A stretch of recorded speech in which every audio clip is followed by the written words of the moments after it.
Good morning Banaras, हर हर महादेव। और बताइए, सब चकाचक? वैसे फिकर नॉट, अगर सब कुछ आपके मन मुताबिक नहीं है तो इट्स ओके, क्योंकि वो क्या है ना, महान कवि हरिवंश राय बच्चन जी साहब ने कहा है कि अगर हमारे मन का हो रहा है तो बहुत अच्छा है, क्योंकि तब तो हमें अच्छा लगेगा ही। लेकिन अगर हमारे मन का नहीं हो रहा है तो वो इससे भी अच्छा है, क्योंकि इसमें ईश्वर ने हमारी कुछ न कुछ भलाई सोच रखी है। तो बस इस भलाई के लिए ही बाबा भोलेनाथ को याद करते हुए बोलिए हर हर महादेव। मैं हूँ आरजे कीर्ति, आपके साथ गुड मॉर्निंग बनारस के एक और इन्फोटेनिंग एपिसोड के साथ। स्टूडियो की घड़ी में बज चुके हैं सुबह के 7। आज एक बार फिर बहुत ही खास है दिन, सावन के पवित्र महीने का दूसरा सोमवार, भगवान भोलेनाथ का the most favourite day of the week. और वीक इसलिए क्योंकि जैसा कि आप सबको पता है कि इस बार मलमास लगने के कारण दो सावन का त्योहार, तो इस बार सिर्फ 4 नहीं पूरे 8 सोमवार का विधान है। बनारस हमारे देश में, हमारी संस्कृति में न जाने कितनी आस्था, मान्यताएं, पूजा, विधि विधान, व्रत और उपवास का महत्व है कि नहीं? कभी सोचा है आखिर इस सब के पीछे लॉजिक क्या है, रीजन क्या है, कारण क्या है? वेल, ये रिसर्च तो बहुत ही वाइड है और अपने पास थोड़ा कम टाइम है, इसीलिए विस्तार पूर्वक बातें हम एपिसोड बाय एपिसोड करेंगे। फिलहाल तो आपसे इस बात को शेयर करना चाहेंगे कि भले ही व्रत पूजा के टाइम लहसुन प्याज से दूरी बनाए रखना जरूरी है, क्योंकि साइंटिफिकली इस प्याज लहसुन में तामसिक गुण होने से आपके शरीर में उत्तेजना बढ़ती है। इंसान को इसके सेवन से अधिक गुस्सा आता है, अहंकार यानी कि ईगो और विलासिता का अनुभव होता है। लेकिन स्पिरिचुअली देखें तो लहसुन प्याज से दूरी आपको अपने इमोशंस को कंट्रोल करने और गलत सही के बीच एक निर्णायक डिसीजन लेने में हेल्प भी करती है, क्योंकि आप इस हीट जनरेट करने वाली चीज से दूर रह करके ठंडे मन से, शांत मन से भगवान की आराधना करते हैं। So stay cool, stay positive, बने रहिए आपकी अपनी वाणी आकाशवाणी के साथ। सावन के दूसरे सोमवार की ढेर सारी बेस्ट विशेष के साथ here is a beautiful song in the name of Shankara. Morning show Banaras, good morning Banaras. मैं हूँ आरजे कीर्ति आपके साथ। आज की तारीख 17 जुलाई, सावन के दूसरे सोमवार के मद्देनजर आज की तारीख की इम्पोर्टेंस तो है ही, लेकिन हिस्टोरिकली इस तारीख में इतिहास के बहुत से छुपे हैं राज, कुछ स्पेशल इवेंट्स, बर्थडेज और एनिवर्सरीज। लेकिन इससे पहले कि हम भूतकाल की गलियों में प्रवेश करें, उससे भी पहले वर्तमान यानी कि प्रेजेंट के सड़कों, मौसम और देश दुनिया की बदलती तस्वीर का हाल तो जान लें। तो Banaras, it's a beautiful day Baba Bholenath की कृपा से। बट अभी हमारे देश की राजधानी के साथ पंजाब, हरियाणा और कई पहाड़ी इलाकों में भारी बारिश की वजह से जल जमाव, बाढ़, भूस्खलन और उसके बाद महामारी का प्रकोप है, जिसकी वजह से जनजीवन अस्त व्यस्त है। मौसम विभाग की माने तो जिस तरह पिछले 2 दिनों में बारिश ने रातों रात हमारे शहर बनारस को निशाना बनाया, हर पल गंगा मैया का बढ़ता जल स्तर खतरे का इशारा है। 24 घंटे में 21 सेंटीमीटर और ये स्पीड और भी बढ़ने की आशंका है, जिससे कि घाटों का कनेक्शन तो टूटेगा ही, साथ ही अगर आप गंगा जी में डुबकी लगाने या सैर करने की सोच रहे हैं तो सावधानी जरूर बरतिए और गंगा यात्रा से रिलेटेड जितने भी सुरक्षा के नियम हैं उसे आप जरूर फॉलो भी करिए। नियमों के अकॉर्डिंग आज सावन के दूसरे सोमवार दर्शनार्थियों और कांवड़ियों की भीड़ को देखते हुए शहर में डायवर्जन का एक बार फिर जो नियम है वो लागू है। काशी विश्वनाथ धाम को जोड़ने वाले रास्तों पर नो व्हीकल जोन की व्यवस्था तो लागू है ही, साथ ही मैदागिन गोदोलिया से सोनारपुरा, गुरुबाग, रामापुरा से पेनियाबाग तिराहा, रविंद्रपुरी ब्रॉडवे होटल तिराहे से रामापुरा चौराहा मार्ग भी नो व्हीकल जोन है। तो अभी क्या है कि घर से निकलने से पहले एक बार डाइवर्जन से होने वाले ट्रैफिक अप्स एंड डाउन्स का ख्याल जरूर कर लीजिएगा, ताकि आप अपना टाइम मैनेज कर सके और अपने डेस्टिनेशन पर समय से और वो भी सुरक्षित पहुंच सके। बनारस, टाइम मैनेजमेंट कहें या समय की बचत, आज के बिजी लाइफस्टाइल की ये सबसे बड़ी डिमांड है ना? तो देखिए, अब ये प्रॉब्लम भी जल्दी ही सॉल्व होने वाली है, क्योंकि जो डिस्टेंस आप पहले 4 से 8 घंटे में तय करते थे, अब महज 55 मिनट में आप पलक झपकते एक स्थान से दूसरे स्थान श्यूं से पहुंच जाएंगे। और ये 2 डेस्टिनेशन है, बनारस और लखनऊ। एक्चुअली हर रोज बनारस से लखनऊ जाने वाले यात्रियों की संख्या बहुत ज्यादा रहती है। ट्रेन से 4 से 5 या 6 घंटे भी लग जाते हैं कभी कभी, और ट्रेनें मोस्टली फुल भी मिलती हैं। रोडवेज से ये ट्रैवल 8 से 10 घंटे की होती है। सो नाउ प्रॉब्लम की होने वाली है छुट्टी, क्योंकि आने वाले 10 अगस्त से लाल बहादुर शास्त्री इंटरनेशनल एयरपोर्ट बनारस से लखनऊ के लिए फ्लाइट सेवा यानी कि हवाई यात्रा की शुरुआत होने वाली है, जिससे कि आप 55 मिनट में बनारस से लखनऊ पहुंच जाएंगे। ये फ्लाइट हफ्ते में 3 दिन मंगलवार, गुरुवार और शनिवार को फ्लाई करेगी और इसका सामान्य किराया 2000 से 2500 रूपये तय किया गया है। अगर सीट्स फुल हुई तो किराया फ्लेक्सी हो जाएगा, और अच्छे एयर ट्रैफिक मिलने की वजह से इस फ्लाइट को शुरू किया जा रहा है, जिसको कि इन फ्यूचर हफ्ते के 7 दिन चलाए जाने की उम्मीद है। बनारस स्पोर्ट्स वो फील्ड है जिसमें कि उम्मीदों की छलांग बहुत ही हाई होती है, लेकिन प्रैक्टिस का वजन उससे भी कहीं ज्यादा लोडेड। लेकिन इस हाई लोडिंग की कंपटीशन में जो अपना बेस्ट देकर मेडल जीतता है वो होता है चैंपियन। ऐसी ही एक चैंपियन है बनारस की सोनम सिंह, जिन्होंने कॉमनवेल्थ वेट लिफ्टिंग प्रतियोगिता में 59 केजी के भार वर्ग में रजत पदक यानी कि सिल्वर मेडल जीता है। और इस जीत के साथ ही सोनल अब 27 जुलाई से होने वाले एशियन चैंपियनशिप के लिए क्वालिफाई हो गई हैं। बनारस की बेटी सोनम सिंह को ढेर सारी बधाइयां और कंग्रेचुलेशंस के साथ एशियन चैंपियनशिप के लिए ऑल द बेस्ट।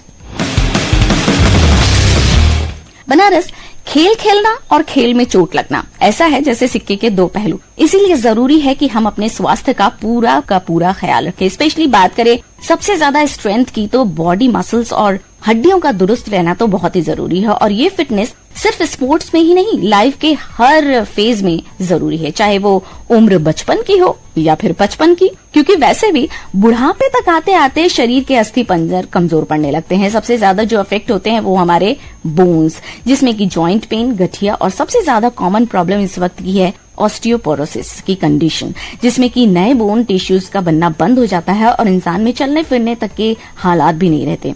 आज हमारे भारत देश में बात की जाए तो हर साल लगभग 10 लाख से भी ज्यादा लोग इस ऑस्टियोपोरोसिस की कंडीशन से ग्रसित हो रहे हैं। और वर्ष बात यह है कि इस बीमारी में ट्रीटमेंट हेल्प तो कर सकती है, बट कंडीशन को क्योर नहीं किया जा सकता। इस बीमारी में मेडिकल डायग्नोसिस के साथ और क्या कॉशंस रिक्वायर्ड हैं, ये बताने के लिए जुड़ चुके हैं हमारे साथ बनारस के जाने माने arthroscopy surgeon doctor Rakesh Singh. आइए सुनते हैं वो हमें क्या बता रहे हैं। गुड मॉर्निंग बनारस, मैं doctor Rakesh B Singh, MS orthopaedic surgeon हूँ और मेरा स्पेशलाइजेशन बेसिकली ऑर्थोस्कोपी, जो कि दूरबीन से ऑपरेशन होता है, और जॉइंट रिप्लेसमेंट। और हम लोग जो आज प्रॉब्लम जो हम डिस्कस करने वाले हैं वो है ऑस्टियोपोरोसिस। ऑस्टियोपोरोसिस बेसिकली क्या होता है कि इसमें हड्डियों का घनत्व जो है वो कम हो जाता है, और ये बेसिकली उसमें हड्डियों का जो बनना होता है वो कम हो जाता है, और हड्डियों का गलाव जो है वो उसका स्पीड बढ़ जाता है। तो उससे क्या होता है कि जो नेट कैल्शियम या नेट बोन की डेंसिटी होती है वो रिड्यूस हो जाती है, जिसमें हम लोग ऑस्टियोपोरोसिस कहते हैं।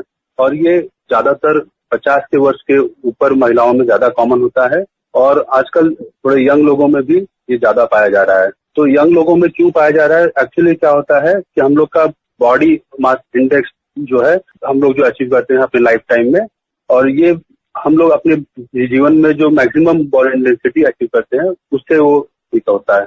और नॉर्मली हम लोग अपने लाइफ में 20-25 साल के एज में सबका जो बोन का डेंसिटी होता है मैक्सिमम लेवल पे आता है। और जो हम लोग बचपन से जितना अच्छा आहार लेते हैं, जितना खेल कूद में रुचि रहते हैं, जितना खेलते हैं, उतनी हड्डी हम लोग की मजबूत होती है और उतनी ही हड्डियों का डेंसिटी हमारा हाई होगा। और ये नॉर्मली सभी में होता है। तो अगर हमारा रिजर्वायर ज्यादा है, हमारे पास मीन पीक डेंसिटी ज्यादा है, तो वो धीरे धीरे कम होगा, तो उसको लंबे समय तक कम होगा। तो ये ऑस्टियोपोरोसिस जो है हम लोग को जल्दी नहीं होगा। तो इसलिए बच्चों को मैं एडवाइस करूंगा कि वो अच्छे से अच्छा खाना खाएं, दूध पिए। आजकल बच्चों में बहुत ज्यादा कॉमन दिखा था कि वो दूध से परहेज करते हैं, दूध को पीते नहीं है, अच्छा नहीं समझते हैं, बट दूध से हम लोग को कैल्शियम मिलता है। तो बच्चों को दूध लेना चाहिए, खेलना चाहिए, बाहर जाके खेलना चाहिए। आजकल इंडोर गेम्स बहुत ज्यादा है, बट इंडोर से ज्यादा हम लोगों को एंकरेज करना चाहिए बाहर जाके बच्चे खेलें। जो दौड़ेंगे, खेलेंगे, कूदेंगे, तो उनसे हड्डियों पे प्रेशर आएगा और हड्डी भी मजबूत होगी, और उनका जो पीक डेंसिटी है वो रिजर्वायर जो है वो ज्यादा होगा, और उनकी जिंदगी में लेटर ऑन वो ऑस्टियोपोरोसिस के चांसेस भी कम होंगे। तो ऑस्टियोपोरोसिस से बेसिकली जो पेशेंट हमारे पास आते हैं उनको बैक पेन होता है, या पेन कहीं भी बॉडी में, लेग में या उसमें पेन के कॉमन कंप्लेंट्स होते हैं, और उसको बेसिकली डायग्नोसिस में डेक्सा स्कैन होता है, और जनरली डॉक्टर आपके डेक्सा स्कैन कराते हैं, और डेक्सा स्कैन से आपके बोन की डेंसिटी पता चलती है। और उससे ऑस्टियोपोरोसिस डायग्नोस हो सकता है। और ट्रीटमेंट तौर पर बेसिकली ऑर्थोपेडिक सर्जन से सलाह लेनी चाहिए। वो सब चीज को देखते हुए कुछ दवाइयां चालू करते हैं, एक्सरसाइज बताते हैं, और ऐसे टाइप के मल्टीपल दवाइयां होती है जिसको पेशेंट टू पेशेंट जो वेरी करती है। तो जिसको गठिया होता है, रूमेटॉइड प्रॉब्लम होता है, उनको ठंडियों में उसका एग्रीवेशन ज्यादा हो जाता है, ठंडी में ज्यादा दर्द करता है। तो उसमें क्या होता है कि ठंडी में अपने मसल्स जो है वो कॉन्ट्रैक्ट करते हैं, तो उसके वजह से क्योंकि जॉइंट खराब है, मसल्स कॉन्ट्रैक्ट करेंगे तो उसकी वजह से ज्यादा पेन होता है। उसमें हॉट फॉर्मेंटेशन वगैरह करें, गर्म पानी से छिड़काव करें, ठंडियों से बचें तो ये तकलीफ से थोड़ा सा राहत मिल सकता है। ऑस्टियोपोरोसिस से मोस्ट कॉमन जो कॉम्प्लिकेशंस होता है वो फ्रैक्चर बहुत जल्दी हो जाता है। छोटा मोटे चोट से, हल्का से गिरने से भी फ्रैक्चर हो जाता है, तो that is the most common complication. और इसलिए हम लोग को ओल्ड एज में हम जो ऑस्टियोपोरोसिस के पेशेंट हैं उनको गिरने से बचाव करना चाहिए। और हम लोग कैसे कर सकते हैं, जनरली बाथरूम में बहुत मैक्सिमम लोग का क्या होता है कि बाथरूम गए, स्लिप हो गए, वहीं गिर गए। तो बाथरूम में हम लोग जो टाइल्स लगाए वो जो स्लिपरी नहीं होना चाहिए, उसमें कुछ सपोर्ट और रेलिंग्स होने चाहिए जो कि बुजुर्ग लोग हैं थोड़ा सबको पैर पकड़ के उसको अच्छे से चल सकें। अपने चश्मे सही नंबर के होने चाहिए कि दिखने में कभी कभी क्या होता है बराबर दिखा नहीं, स्टेप्स मिस हो गया, गिर गए, तो वही सब चीजों से हम लोग को बचाव करना चाहिए। हम लोग की डाइट अच्छा रखना चाहिए, कैल्शियम इंटेक अच्छा प्रॉपर होना चाहिए। नॉर्मली बॉडी का 1 ग्राम कैल्शियम डेली रिक्वायरमेंट है, तो उतना कैल्शियम प्लस विटामिन डी का रिक्वायरमेंट हमारा पूरा होना चाहिए, जो कि हम लोग आधा घंटा, मिनिमम आधा घंटा सुबह या शाम के धूप में बैठे और ज्यादा करके बॉडी एक्सपोज रहे। तो मैं आशा करता हूँ कि मेरी दी हुई जानकारी आपके काम आएगी और आप लोग सभी अपने स्वास्थ्य का अच्छे से ख्याल रखेंगे। हम लोग ऑस्टियोपोरोसिस से बचने का प्रयास करेंगे। इन्हीं बातों से मैं अपनी बातों का विराम देता हूँ। Thank you so much for calling me. Thank you so much, doctor, for your valuable advice and information. Banaras, आज दिन कौन सा है? सवाल अजीब है ना? अरे सबको पता है सोमवार है, और वो भी सावन का दूसरा सोमवार। और तारीख क्या है? बस यही पर लगते हैं लोग सोचने और उंगलियों पर गिनने। मैं एक बार फिर से याद दिला देती हूँ। टुडे इज 17 जुलाई और ये वो दिन है जब ईयर 1948 में हमारे भारत देश में खास तौर पर महिलाओं को भी प्रशासनिक सेवा और पुलिस सेवा सहित तमाम सार्वजनिक सेवाओं के लिए होने वाली परीक्षाओं में पार्टिसिपेट करने की पात्रता मिली थी। Wow, it's so interesting and proud day too. तो चलिए इसी बात पर अब जान लेते हैं some more about the history and special events of today, that is 17th of July. Year 1850 में हार्वर्ड वेधशाला यानी कि प्लेनेटेरियम ने तारे का पहला फोटोग्राफ लिया था आज ही के दिन। और आज ही के दिन ईयर 1943 में परमवीर चक्र सम्मानित भारतीय सैनिक फ्लाइंग ऑफिसर निर्मलजीत सिंह सेखों का जन्म हुआ था।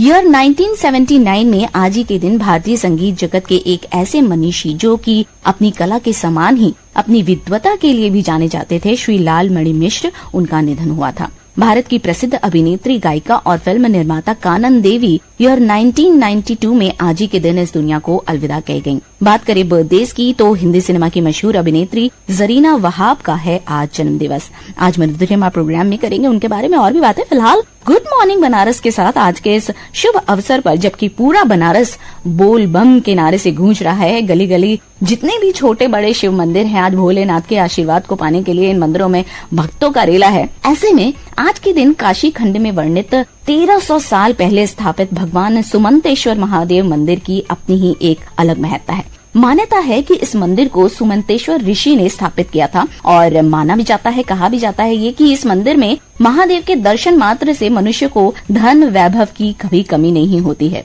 यही नहीं, इस मंदिर की खासियत ये भी है कि यहाँ तुलसीदास जी ने लंबे समय तक प्रवास किया था, इसलिए इसे तुलसी प्रथम प्रवास स्थल के नाम से भी जाना जाता है। इस मंदिर में तुलसीदास जी ने बाल स्वरूप हनुमान जी की प्रतिमा स्थापित की थी और यहीं बैठकर उन्होंने रामायण का अरण्य और किष्किंधा कांड लिखा था। आज ये मंदिर आदमपुर के हनुमान फाटक इलाके में स्थित है। मंदिर के वर्षों पुराने दीवार पर देवी देवताओं की आकृतियां भी हैं और इस मंदिर में गर्भगृह के अलावा एक शिवालय और बाल हनुमान जी के दर्शन से आपकी हर परेशानी और डर का अंत होता है।